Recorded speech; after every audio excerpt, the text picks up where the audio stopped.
Part 10, Suma's Day. "See you later," Jake said in his rough human voice as he faded away.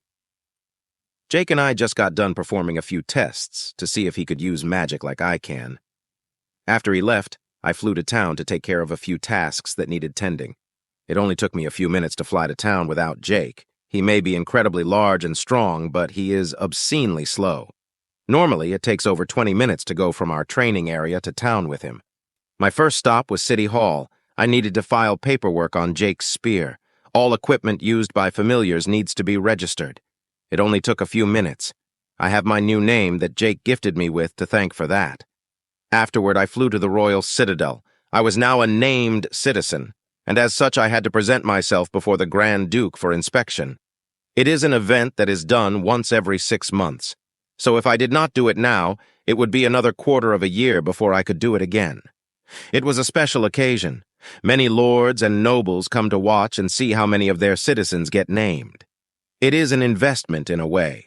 The more citizens with names that a lord or noble has living in their territories, the more funding they get for future projects or goals. I live in Count Thakoma Isbala's domain, so he will be the one who inspects me and gets the funding. When I arrived, there was a large crowd of nobles talking amongst themselves. I knew they were nobility from their highly ornate feathers and high-quality beast familiars. Their feathers had been dyed a dazzling array of bright colors, and the familiars they were perched on were ones whose races were known to have dense life forces and unique traits. Not only that, but the saddles on the familiars, the ones that their masters were perched on, were excessively extravagant. As a citizen who was presenting, I was to go into a smaller room and prepare myself. After asking for directions and finding the room, I found myself among only 4 others. A child who still had his tuft in some places, an elder with feathers beginning to turn white, and 2 others about my age, a male and a female standing off together away from the rest of us. We did not wait long. Soon someone was sent to lead us out and explained how everything would go.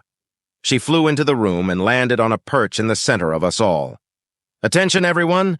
We will shortly make our way out to the Grand Duke's meeting hall.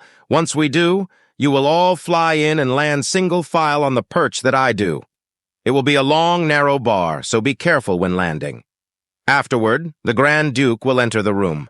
You are all expected to bow for a moment, then await your turn to present yourselves.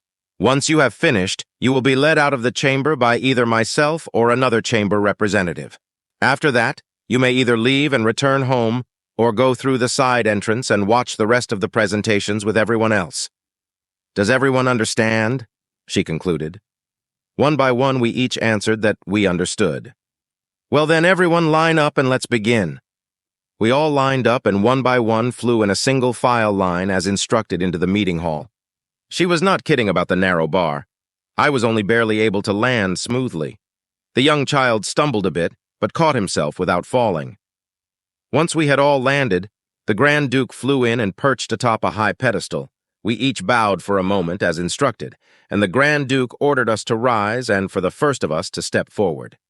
Each of the places we landed had numbers, so the one closest to the Duke was to go first. There was 5 of us total, and I was last. First up was one of the others my age, the male.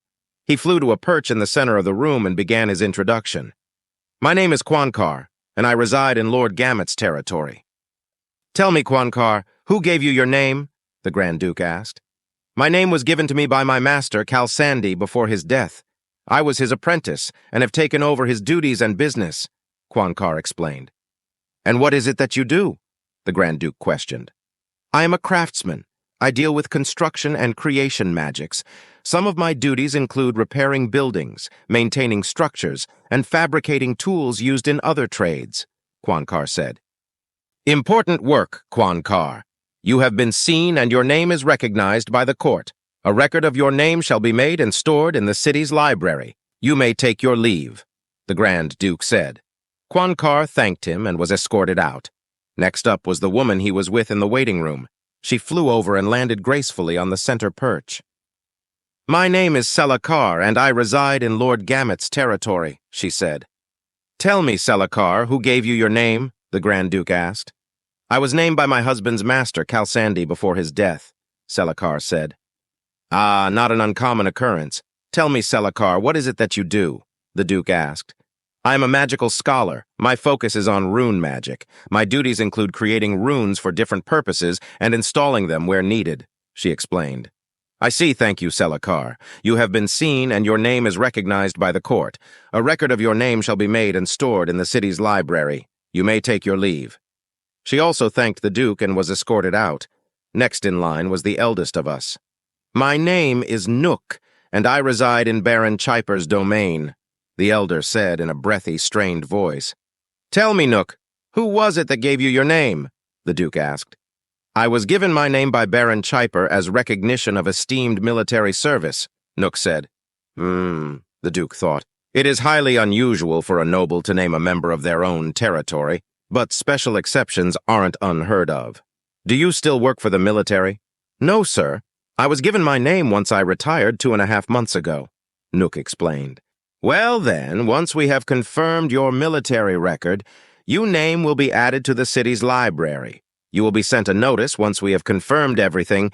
You may take your leave, the Duke said. The elder, Nook, slowly made his way out, and the youngest one took his place on the perch. My name is Abmanza Verval, and I reside in Viscount Silly Verval's domain. The young man squeaked. What is your relation to the Viscount? The Grand Duke asked. I am his youngest child, Abmanza said. I see. And was it your father who gave you your name? The Duke wondered. Yes, sir, Abmanza replied. Do you have a job or any duties, Abmanza? The Duke asked. No, sir, I am still too young to legally take a job, Abmanza explained. Well then, as a son of a Viscount, you have been seen and your name recognized. A record shall be created and stored in the city's library. Once you have turned of age, all rights and liberties of a name shall be afforded to you. You may take your leave. Abmanza shyly thanked the Duke and was escorted out. Finally, it was my turn. I flew to the perch and presented myself. I am Suma, and I reside in Count Thekoma Isbala's domain, I said nervously. I felt as if every eye in the room was gazing into my soul, as if to prod the core of my very being. Tell me, Suma, who was it that gave you your name? The Duke asked. My name was given to me by a human called Jake, known to the court as Sentinel, I told him. A human? What is that? The Duke asked, sounding confused. It is a very powerful being from another world called Earth, I said. And what of this name discrepancy? You said he was called Jake, but was known as Sentinel. Why is this? The Duke wondered. On his world, he was named Jake, but he has become my familiar, and so I chose a summoning name for him, Sentinel, I told him. The room was filled with murmurs and grumbling, some sounding angry, others shocked. Order in the court, the Grand Duke announced loudly. The hall fell silent once again. Suma, this is a highly unusual circumstance. You claim that your familiar named you. While this is not illegal, it is abnormal. Tell me, what is it that you do? I am in waiting to be summoned to the battlefield. I volunteered for the King's Armed Forces 4 months ago, I told him. You are quite brave indeed, young Suma. I wish you good fortune in your tour of duty and hope that you return home unharmed. Once we have checked that you have indeed taken a familiar named Sentinel, a record of your name will be made and stored in the city's library. You may take your leave, the Duke said. Thank you, sir, I said, and bowed before following my escort out of the chambers. With my exit, the Grand Duke dismissed the event and sent orders to the city's library to create all the confirmed names. I flew home that day elated. I was now officially going to be recognized as having a name. I only wish I could have foreseen what would happen later that very day. Part 11. I flew home and prepared to go to sleep. My home was in a large complex made utilizing the area's natural trees and mountainsides. Many others lived there. Some preferred higher levels, others opted for the ground. Homes were carved into the mountain or cultivated by using spells to weave the branches of the trees tight enough to stop rain from leaking through. Each home was decorated with vibrant colors or charms that some believed to ward off evil. My house was made from a pre-existing cavern near the midpoint of the mountain. Using magic, I expanded the opening and flew inside, then turned on lights by flowing some of my magic into a system of luminous braids woven throughout its walls. They will stay on until they run out of magic, but that will be a few hours. I closed the entrance behind me and settled into my roost at the back of the cavern to go to sleep. I do not know how long I slept, but I was awoken by the sounds of pecking at the entrance to my home. Stretching out my wings, I stood up and called out loudly that I was on my way. I opened the entrance and saw a neem, a member of my race, but Jake often refers to us as nymphs, standing tall. His feathers were decorated with gold lace and small, beautiful stones. Behind him stood a Xantarax hound, a familiar typically used by lower-ranked nobility. "How can I help you?" I asked, puzzled. "Are you Suma, the mage who presented herself to the Grand Duke earlier?" he asked. "Yes, I am," I said. "Why?" "I am Baronet Halyard Sopra, and I bring a message from Grand Duke Udoka Sopra. It regards your name. The Grand Duke has a few more questions and would like for you to come and answer them if you could. It should be noted that this is a personal request and will not affect the ruling that was decided yesterday. The Grand Duke is simply curious." He spoke with a sort of regality in his words, as if he had been trained his whole life to speak and act that way. And since he was a noble, that was probably exactly the case. I also could not help but wonder about his name. Was he related to the Grand Duke in some way? "Okay, when would he like me to see him?" I asked. "If you are free, now would be best, but if not, we can simply figure out what works best," he said. I thought for a moment about if I had anything to do that day. I did not. "Yes, I'm free to go now," I told him. "Excellent. Please follow me, and I will escort you," he said, and we began our flight. I had assumed we would be going back to the meeting hall where I had first met the Grand Duke, but we were flying the wrong direction for that. In fact, we flew to City Hall.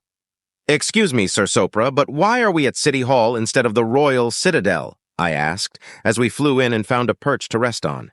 "The Grand Duke has several meetings today regarding city matters, but has made time to ask you a few questions," he explained. I shook my head that I understood. We made our way to a desk, and he spoke to a woman behind it. "Please tell the Grand Duke that I have arrived, and I brought Miss Suma." The woman flew away and around a corner out of sight. The baronet and I waited in silence until the woman flew back in and offered to show us the way, but he told her that would not be necessary as he knew the way. With magic, the baronet parted a wall of dense vines, and we flew into a clearing in which the Grand Duke was waiting. He was dressed far more plainly than the baronet was, only a few strands of gold and no jewels. "Ah, Miss Suma, thank you for coming in to satiate this old man's curiosity. Please rest here," he said, and used magic to form perches out of vines that had been laying on the floor for the baronet and I to rest on. I landed on the vines and noted how soft and easy to grip they were. "You are welcome, sir. I was told you had questions for me," I said as politely as I could. "Yes, I wanted to know more about this Jake, the familiar who gave you your name," he said. "If it helps, I could try to summon him if you want," I offered. "That would be excellent," he said. "First, I need to see if he is available.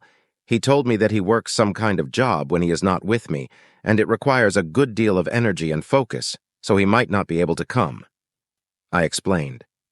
"A familiar that doesn't always come when their master calls?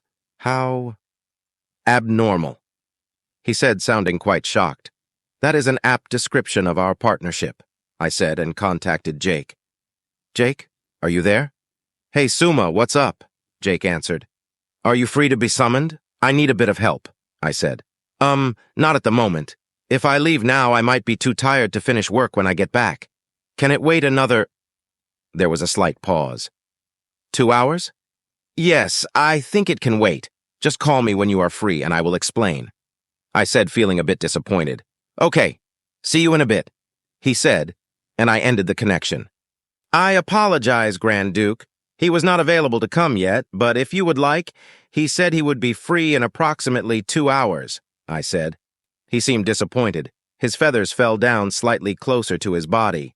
"I understand. Perhaps I can meet him another time, but I would still be interested in hearing your thoughts on him for now," the Grand Duke said. "Of course," I said. "For starters, how did you meet him?" he asked. I accidentally summoned him many years ago in a training session gone wrong. This was when I was still in school and had not yet mastered many rites or rituals. We were preparing to all summon familiars for the first time, and he was the one that I summoned. I told him. You said he was a being of great power, did you not? So, if you don't mind my asking, how could you have accidentally summoned him? Why did he simply not use magic to stop you? He asked. Jake explained, on his world, magic does not exist. Instead, they use advanced sciences and technology to accomplish their goals. And besides that, he was only an adolescent when I first summoned him. According to him, he was not even of marrying age at that time. I said. So you dominated his mind and discovered these things in his memories? Then he named you? The Grand Duke asked. No, sir. Though he was young, he was far too strong for me to perform the rite of dominance on successfully. After I attempted to do so, he lashed out and destroyed one of the floors of the classroom by catching a seeking stone out of midair. Then he threw it back, completely destroying the floor. I said. I thought you said that he had no magic. He wondered. He did not. He did, however, possess immense speed and reflexes, as well as unfathomable physical strength, I said. After seeing the destruction, I reversed the summoning and sent him home. I did not see him again for several years, and by then we had both reached adulthood. And how did you see him again? Now the Grand Duke was leaning closer, interested in my story. On my final day at the Mages Academy that I was attending, a new student was practicing his summoning spell and accidentally summoned a Borog. He attempted to dominate the creature, but apparently he performed the spell incorrectly, and the beast went into a vicious rage. Many students fled. The teachers tried to fight it off, but, well, none of them were trained as attack mages. I am a mage of healing. That is what my focus was on at the academy, so I hid and tried to wait the beast out. Slowly, it encroached on my position, so I made a daring escape. I then used what little time I had to summon Jake. I knew he was strong, and I figured if he defeated the beast, then all I would have to do would be to reverse the summoning, and that would be that. If he failed, then he would at least buy me time to escape, I said. A wise strategy for one so young, and I take it your plan was successful, he asked. Yes, in a single attack, Jake killed the beast, and I immediately reversed the summoning to send him home, I said. The Grand Duke went on and asked many more questions about Jake. He asked what he was like, what happened after I sent him away, and how he agreed to become my familiar. He kept asking question after question until the baronet, whom had been sitting so quietly that I had almost forgotten that he was listening, interrupted. Grand Duke, it is almost time for your next meeting with Lord Deliquesse. Ah, yes, I guess you are right. He turned to me. Thank you, Miss Suma. I hope we can set up an appointment for me to meet your familiar Jake at a later time. I am sure he would be interested, I assured him. With that, I was escorted out of the room while the baronet and the Grand Duke left to go to their meeting. I passed the woman behind the desk and asked her how long I had been talking with the Grand Duke for. About an hour and a half, she said. I thanked her and started to fly away, and just as I did, I noticed a small group of well-decorated Neem watch me leave. Strangely, they seemed quite angry. Part 12, I flew out of City Hall and back into town. I was getting hungry, so I made my way over to a shop. My people are omnivorous, but we prefer fruits and insects over anything else. I was craving a magiopa, a small, sweet, watery fruit popular among lower-class Neem like myself. It is affordable and quite tasty. I landed in front of a small stand that sold them, as well as several other kinds of affordable fruits. Hello, young one, the elder who ran the shop greeted. Would you care to see a list of our goods today? Well, I only came to purchase a magiopa, but if you have anything else that sounds good, then why not? I said. Excellent, the elder said, and used magic to create shimmering images above my head. They were pictures of everything he sold. As you can see, we have some koya seeds in if that takes your interest, as well as some magiopa seeds like you mentioned, and even a supply of anula fruit seeds from Famutek, a small island north of Famu. The elder explained. After looking over his supply, I requested 2 magiopa seeds and 1 nula fruit seed. He carefully used magic to pull out seeds from an assortment of bags behind his stand and move them into a small cloth pouch for me. I paid him in magical power and flew over to a small clearing nearby. Several others were doing the same as me, preparing to eat. I placed my seeds on the ground and pushed some magic into them. Quickly they grew roots and planted themselves firmly in the dirt. Then a stalk grew up and blossomed. Within a minute, the blossom was growing my fruits. I like my magiopa a bit firm, so I stopped it before it was fully done. The nula was unique. Its flavor was bold and citric, but had a sweet aftertaste. It also was not as watery as I had imagined it would be, so I probably will not get it again, but it was still good. I finished my meal and started to fly away, but just as I spread my wings, someone from behind me shouted, "You, peasant!" It startled me, and I looked around to see what was happening, only to discover several well-decorated nobles, the ones I had seen at City Hall, were glaring at me. No one was around, so I said, "Are you talking to me?" The three of them landed in front of me and puffed up to seem bigger, an act nobles do when conversing with lower-class citizens to seem better. They were all taller than me and decorated with gold lace, but only the one in the middle, the shortest, was also adorned with any jewels. He had 2 green gems around his neck and a blue one in the center of each wing. "Of course we are talking to you. Are you the Neem who was named by her familiar?" the one in the middle demanded angrily. Yes, I am Suma," I said quietly. "Shameful. I did not think that peasants could fall any lower. You stole an honor reserved for nobility. It is disrespectful enough that commoners are even allowed to have names, but now they abuse the privilege by practically naming themselves," the middle one said. "Sir, I assure you, you are mistaken. I didn't—" I tried to say, but was cut off. "You dare speak defiantly to a noble. First you steal a name, now you interrupt me, and worst of all, you claim I am lying." The noble screamed and raised his wings. A ball of magical energy formed between them, and he threw it at me. It caught me square in the chest and broke several of my ribs. "You will go to the Grand Duke and renounce your name, you filthy commoner, and maybe we will spare your life," the noble said proudly. I cast a spell of healing on my chest, just enough so that I could quickly fly away. I used magic to increase my speed as I flew. Over my shoulder, I heard one of the nobles scream to follow me. I could not think. The pain in my shoulder shot through me and slowed me down. They were gaining quickly. "Jake, I do not know what you are doing, but get ready to look as scary as possible," I shouted through the pain and turned into an alley to try and hide. I summoned Jake as quickly as I could. "I summon you, Sentinel!" "Ah, loud!" Jake said and began to appear just as the 3 nobles turned the corner of the alley, each with their bestial familiars. If you love engaging stories like this, make sure to like, subscribe, and turn on notifications to stay updated with all the latest episodes from FY Stories.